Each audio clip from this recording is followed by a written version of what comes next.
La famille. Adebayo dit ne va pas mourir pauvre. Même sa famille, avant que sa famille ne le voie, il doit faire une demande. Un podcast qui est paru la semaine dernière avec un footballeur, Benoît Asouekoto, qui a joué à Tottenham. Ça, c'est mon frère. Voilà. Tu sais que lui, il est très cash. Et l'une des choses qu'il a dites, c'est que les gens jouent au football. En tout cas, lui, il joue au football pour l'argent. Les footballeurs mentent beaucoup. Le discours qui consiste à dire que je joue pour les couleurs du club, l'amour du maillot, c'est n'importe quoi. Les gens jouent pour l'argent. Ils n'osent juste pas le dire parce que ça ne fait pas joli devant les caméras. Qu'est-ce que tu en penses, toi? En quelque sorte, je pense qu'il a raison. Je suis, comme je vous ai dit, je suis sorti de Kodji-Jakopé, un quartier pauvre de Lomé. Et moi, je vous ai dit, mon objectif, c'est de sortir ma famille de la pauvreté. Donc, pour les faire sortir de la pauvreté, donc il va falloir que j'en gagne de l'argent. Donc, pour en gagner de l'argent, il va falloir être bon sur le terrain. Mais bon, moi, dès bas âge, j'étais fanatique du football. C'est ma passion. J'aime trop le football. Mais après, quand j'ai su tout ce que je pouvais gagner dans le football, c'est devenu un métier. Mais bon, avant tout, on joue. Je pense que tout le monde j'ai eu une vie un peu meilleure par rapport à tous mes frères togolais, parce qu'aujourd'hui, je peux me lever du jour au lendemain, acheter une voiture, acheter une maison dans n'importe quel quartier du Togo. Donc voilà, maintenant, je pense qu'on le sait. Benoît, il a été toujours cash. Et quand j'étais à Tottenham, c'était mon meilleur ami d'ailleurs. Il a toujours dit les choses telles qu'elles sont. Donc voilà, oui, nous les footballeurs, avant tout, on joue pour l'argent. Sinon, à quoi ça sert de négocier des contrats pour des millions par semaine? Donc oui, il a raison. Je pense qu'il n'a pas menti. Est-ce que tu te considères comme étant riche, Adebayor? Riche, non. Mais je me suffis. J'ai de quoi manger le matin. Je peux, comme je vous ai dit, je fais ce que j'ai envie de faire. Je bois ce que j'ai envie de boire. Pour moi, j'appelle ça déjà riche, pas financièrement, mais riche de cœur. Parce que j'ai des gens qui m'aiment. Je suis aujourd'hui j'ai beaucoup d'enfants que je soutienne, que je suis tout le temps avec eux, que je parle avec eux. Et quand je les vois, pour moi, l'argent qu'on a sur le compte ne sert à rien. Parce que je pense que, pour être honnête avec toi, je ne peux plus mourir pauvre. Ça, c'est sûr. Je ne peux plus mourir pauvre, dans le sens où même si je meurs, il y aura toujours, même si c'est 1 franc, ça restera sur mes comptes. Quand je dis mes comptes, j'ai des comptes un peu partout. Donc pour moi, Comment tu t'es assuré de ça quand on sait qu'il y a beaucoup de footballeurs qui ont bien gagné leur vie pendant leur carrière et qui ont mal fini financièrement? Écoute, après, chacun a sa vie. Moi, quand j'étais footballeur, moi, j'étais un peu... Comme vous voyez, j'ai porté 3-4 chaînes. Comme vous voyez, j'ai une montre qui m'a coûté très, très cher, mais j'en ai beaucoup. Moi, tout ce que j'ai, j'en ai beaucoup de tout. Beaucoup de maisons, beaucoup de terrains, beaucoup de voitures, beaucoup de chaînes. Et moi, bon, c'est vrai que j'ai une chance énorme dans ma carrière. C'est tous les 8 mois, maximum 1 an, je changeais mon contrat. Je changeais mes contrats. Donc, ça veut dire qu'automatiquement, c'est une chance énorme, je vous ai déjà dit ça. Donc, ça veut dire que, vous savez, en Europe, à chaque fois qu'on change le contrat, il y a la prime de signature qui vient avec. Et ça, je l'ai envoyé au pays sur mon compte formateur, donc qui fait que je ne payais pas de l'impôt dessus. Donc, ça fait que j'ai mis beaucoup d'argent de côté. Aujourd'hui, Dieu merci, j'ai des business un peu partout. Je suis lancé à fond dans ma fondation où je aide beaucoup de gens. Donc, pour moi, c'est... Est-ce que ma carrière a été réussite? Oui, dans ce sens-là, oui. Aujourd'hui, le plus important pour moi, c'est pas le chéri footballeur. C'est le chéri qui voit les autres évoluer, les autres pulser comme moi. Et c'est ça qui me rend heureux aujourd'hui. Le football, c'est le terrain. Quand je vois le petit Centrinos, je dis que je ne peux pas dire que j'ai fabriqué, mais qu'il est tout le temps avec moi, que je lui ai aidé à trouver aussi la lumière. Je suis dit ça, franchement, c'est plus que qu'un but pour moi. Alors, Adebayor, tout à l'heure, tu as dit que tu ne manquais pas de quoi manger. Tu ne manqueras jamais de quoi manger jusqu'à la fin. Pour toi, donc, c'est quoi quelqu'un de riche? Si toi, tu considères que tu n'es pas riche, c'est quoi quelqu'un de riche? Après, vous savez, moi, je ne suis pas là pour me mettre dans la peau de qui que ce soit. Moi, je parle pour moi. Après. Oui, sans donner le nom de quelqu'un. Oui. Pour toi, c'est quoi la définition de quelqu'un de riche? Mais quand on parle de la définition de quelqu'un de riche, c'est quelqu'un qui se lève le matin, il mange ce qu'il a envie de manger. Il conduit la voiture qu'il a envie de conduire. Aujourd'hui, si j'ai envie de conduire la Rolls-Royce, je l'ai chez moi. Si j'ai envie de conduire une Bentley, je l'ai chez moi. Donc, tu es riche? Moi, je n'appelle pas ça riche. Après, c'est à toi. Moi, je me suffis. Après, maintenant, c'est à toi de le donner le nom que tu veux. Après, est-ce que le mot riche est tabou? Je ne sais pas, je ne veux pas savoir. Ça ne m'intéresse pas. Parce que moi, au fait, si tu me dis maintenant, sur mon compte, admettons, EcoBank, j'ai combien? Je ne sais pas et je ne le saurai jamais. Parce que je ne suis pas quelqu'un qui vérifie combien j'ai pas. Et là, j'ai dans mon sac, j'ai de la liquidité. Encore une fois, je ne sais pas combien il y a dedans. Donc ça ne m'intéresse pas la richesse. Ce qui m'intéresse, c'est de me lever le matin, de dire qu'aujourd'hui j'ai envie de manger du riz, que j'arrive à le manger. Et pour moi, Ça, c'est riche du cœur. Il y a rien de mieux que ça. À la fin de la journée, des fois, on fait le malin. Oui, je suis très riche. On ne dépense pas 10 000 francs par jour quand on veut manger. Franchement, le petit déjeuner ne coûte pas 5 000. Après, ça dépend. Si tu vas à l'hôtel de février, ça peut te coûter 55 000. Mais quand tu veux manger un bon petit déjeuner chez toi à la maison, ça ne coûte pas 3 000. Donc, le déjeuner, 5 000. Le dîner, peut-être 2 000, 3 000. Tu es à 10 000 par jour. Et je pense que 10 000 par jour, tu peux l'avoir pendant des années. De quoi tu es le plus fier aujourd'hui que tu as pu accomplir grâce à ta réussite? Aider les jeunes, aider les jeunes. Quand je vois des jeunes qui viennent chez moi, les gens qui viennent me dire qu'à cause de toi ou grâce à toi, je suis devenu une personne respectée, je suis devenu quelqu'un, comme je vous ai dit tout à l'heure, quand je vois Sandrine aujourd'hui conduire, il a 2-3 voitures, il a sa maison, il a construit sa maison, je suis très très très fier.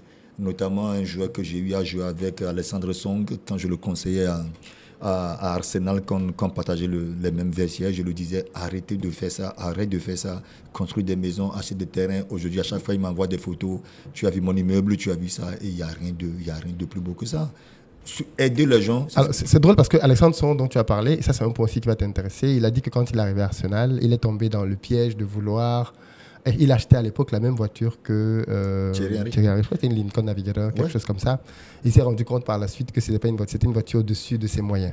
Mais il ne faut pas oublier que Alexandre Song est parti à Arsenal via Bastia. Bastia, c'est quand même, quand on parle de la France, c'est un petit club en France. Donc il n'avait pas un gros salaire, mais bon, il a voulu se faire plaisir, il a acheté une voiture qui le dépassait, il n'arrivait même plus à mettre de l'essence dans la voiture. Et je pense que c'est 8 mois ou 1 an après que moi je suis arrivé dans le club et on l'a tous attaqué, il a changé la voiture. Mais aujourd'hui, comme je vous le dis, le plus important, on apprend hier et qu'est-ce qu'on devient demain. Et toi, tu as fait quelles erreurs? Quelles erreurs? Je suis parti dans 3 magasins différents, j'ai acheté 4 voitures, toutes neuves, 0 km. En un seul jour. En un jour, tu as acheté 4 voitures? 4 voitures. Dans 4 magasins différents? Ouais. Pourquoi? 3. Non, mais parce que je suis rentré dans la voiture. Je suis rentré dans le magasin. Au début, je partais en ville pour aller faire du shopping, pour acheter les habits. Je suis arrivé, je suis passé devant Bentley. Continental, pas mal, décapotable. Il fait beau, pourquoi pas. Je l'ai acheté. Combien? Je l'ai acheté, ça m'a coûté... la Bentley m'a coûté 165 000 pounds. Bon, après, je l'ai envoyé chez Asman. Pour mettre le body kit, changer les jantes. Pour tuner la voiture, quoi. Pour tuner un peu la voiture. Ça m'a coûté environ 200 et quelques mille pounds. Après, à Londres, quand tu dépasses Bentley, tu vois tout ce qui est Range Rover, Mercedes et tout ça. Je suis rentré chez Mercedes. Et j'ai pris ML 63 MG qui m'a coûté 110 000 ou 109 000, je crois. Juste après d'avoir acheté la Bentley? Je te parle de 2 minutes après. 5 minutes après. Donc après, je pars chez Chrysler et j'ai acheté C300 que j'aime beaucoup. Bon, après, ça m'a coûté 55 000. Et après, maintenant, je suis parti et là, je partais. Et là, c'était plus tard dans la soirée, je partais, j'ai vu Plymouth. Je me suis dit, mais pourquoi pas? Et je l'ai acheté. Donc, tu t'as acheté 4 voitures en une journée. C'était quoi l'objectif? Parce que quand tu achètes une voiture... L'objectif, c'est de voir est-ce que je peux le faire. Oui. Mais tu sais que tu peux le faire, tu sais que tu as de l'argent en banque. Oui, mais maintenant, tu peux le faire, le réaliser, c'est autre chose. Donc maintenant, je me suis dit, bon, après ça, Manu, il va falloir que tu arrêtes. Donc bon, après, il y a eu beaucoup de folie dans ma vie. Mais c'est pour ça que je te dis que moi, j'ai eu une chance énorme parce que de la manière j'ai dépensé l'argent. Si mon argent devait finir, franchement, il y a très très longtemps que je suis déjà à la rue. Et quand tu dépensais comme ça, par exemple, quand tu fais tes folies, tu n'avais personne autour de toi pour te dire arrête? Mais qu'est-ce qu'on écoute? On n'écoute personne. C'est moi qui travaille, c'est moi qui ai l'argent, c'est toi qui me dis que arrête. La personne qui va me dire arrête, c'est sûr que je suis 4 fois ou 6 fois ou 1000 fois plus d'argent que lui. Donc il ne peut pas me dire d'arrêter. Donc c'est l'erreur qu'on fait quand on est jeune. Aujourd'hui, quand je vois des jeunes joueurs acheter des montres et des chaînes, je le regarde, mais j'ai envie de leur dire. Mais je sais très bien qu'ils ne vont pas écouter. Donc c'est comme ça. Ils vont apprendre seuls. C'est quoi les autres folies que tu as faites? À Miami. 2007, j'étais à Sénat, je suis parti en vacances une semaine. J'ai dépensé 280 000 pounds en une semaine, en boîte de nuit. 280 000 pounds en une semaine en boîte de nuit. Ouais, mon banquier m'a appelé. En Angleterre, c'est ça? En Angleterre, oui, Barclays, bien sûr. Oui. Il m'a appelé, il m'a dit, ouais, Manu, ça va? Ouais, je dormais. Ouais, ça va. Qu'est-ce qu'il y a? Il me dit, ouais, t'es où? Comment ça, je suis en vacances? Mais où? Je suis à Miami. Il dit, ok, je comprends. Je fais, mais pourquoi? Il dit, t'as 4. Je fais, mais la 4, quand il me dit, ça file. Je fais, ouais, je sais. Il me dit, tu sais que tu es déjà à 200 000? Je fais, oui, je sais. Donc, Ouais, ben, écoute, j'avais les moyens, j'avais envie de me faire plaisir parce que la saison a été très très longue, très difficile. Et voilà, je me suis dit, bon, écoute, une semaine de vacances, pourquoi pas. Quand on vient d'un milieu pauvre et qu'on dépense autant d'argent, est-ce que c'est parce qu'on a envie de prendre une revanche sur la vie? Est-ce que c'est parce qu'on a envie de faire ce qu'on a vu les autres faire? Qu'est-ce qui fait que quelqu'un... Parce qu'on peut se dire que quelqu'un qui n'avait pas d'argent, quand il va voir de l'argent, il va être très sage. Il ne va pas dépenser. Mais qu'est-ce que tu appelles ça? Ça dépend, parce que moi, j'ai jamais vu quelqu'un dépenser autant d'argent dans une boîte. Donc, c'est pas une revanche du tout. Donc, moi, j'avais envie de me faire plaisir. Je suis arrivé, je dis la table est à combien? On m'a dit la table est à 30 000. Je dis que je prends la plus grosse table de la boîte. Je l'ai pris et chaque 15 minutes, j'ai envoyé des bouteilles. Je me suis fait plaisir. Et le plus important, c'est, comme j'ai toujours dit, hein, quand tu travailles et que tu ne te fais pas plaisir, c'est qu'il y a un problème. Oui. Et pour moi, après le fort, le réconfort. J'ai travaillé dur, mais j'ai mis ma famille à l'abri. J'ai acheté une voiture pour ma mère, j'ai acheté une voiture pour ma soeur. Tout ce dont ma famille avait besoin, j'ai tout fait pour que ma famille soit à l'abri. Après, moi-même, je fais ma folie. Alors, tu as défrayé la chronique il y a de cela quelques années suite à une interview choc que tu avais réalisée dans laquelle tu parlais de tes rapports familiaux. Cette interview ne t'a pas causé beaucoup de problèmes par la suite?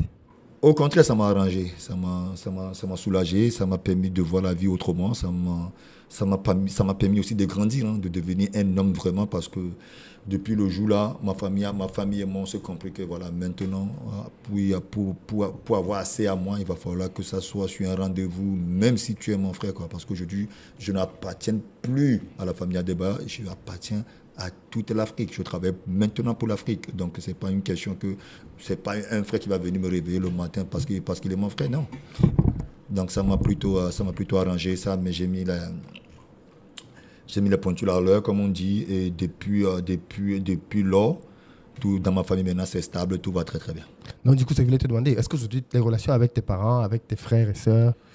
Malheureusement, la maman, elle est partie en 2021, mais avec les sœurs, je pense, comme je vous ai dit, maintenant, on s'est compris que, voilà, maintenant, si tu veux gagner de l'argent, il faut travailler. Maintenant, si tu viens gentiment, tu me demandes gentiment, et que je trouve que c'est noble ce que tu me dis, écoute, je suis prêt à t'accompagner. Je accompagne les autres, pourquoi pas ma famille. Mais ne me force pas, ce n'est pas une obligation. Je fais ce dont j'ai envie de faire. Mais est-ce que tu n'as pas le sentiment que ça a un peu humilié les membres de ta famille? Non, du tout, du tout. Je pense que c'est un message que je n'ai pas envoyé forcément, pas pour ma famille, mais pour les autres qui suivent, les jeunes footballeurs qui suivent, parce qu'il y en a beaucoup qui suivent les mêmes. À la fin de la journée, quand on dit, j'ai joué pendant, je vais donner un exemple tout con, d'accord? J'ai joué mes premiers 7 ans, je n'avais pas de maison à Lomé. J'avais une petite maison. Mes premiers 7 ans, l'argent venait à ma famille. C'est-à-dire, quand je partais de... C'est interdit, hein, mais je ne sais pas comment je faisais. Quand je partais de la France ou de l'Angleterre, je prenais surtout de la France. À Monaco, je prenais tout ce que j'avais sur mon compte, dans mon trolley avec moi. Je rentrais, ah oui? Oui, je rentrais, je déposais ça dans mon salon. Et en rentrant, je partais avec peut-être 3 000 euros, 4 000 euros, parce que je laissais ça à ma famille, c'est normal. Vous comprenez? Donc, ça fait qu'au bout d'un moment, la famille a pris le pouvoir sur... Parce que j'étais jeune, j'avais 16 ans. Je ne savais pas que j'allais avoir une femme, des enfants, des responsabilités, de construire des maisons, payer l'électricité. Je ne payais rien. J'étais à Monaco, c'est le club qui payait tout pour moi, même jusqu'à la nourriture. Donc, maintenant, quand j'ai fait ma sortie, j'ai compris que maintenant, je suis sur le monde. Et ça m'a permis de me concentrer, de faire une belle carrière. Et aujourd'hui, j'ai gagné beaucoup d'argent, j'ai mis beaucoup d'argent de côté et j'ai beaucoup de biens. Adeba, nous allons avoir une deuxième partie pour cette interview. Nous allons parler davantage de tes business parce que tu as dit que tu investissais beaucoup ton argent aujourd'hui. Tu nous expliqueras un peu comment tu repartis ton argent. Avec plaisir. Et merci beaucoup d'avoir trouvé le temps malgré la fatigue, malgré les longs voyages.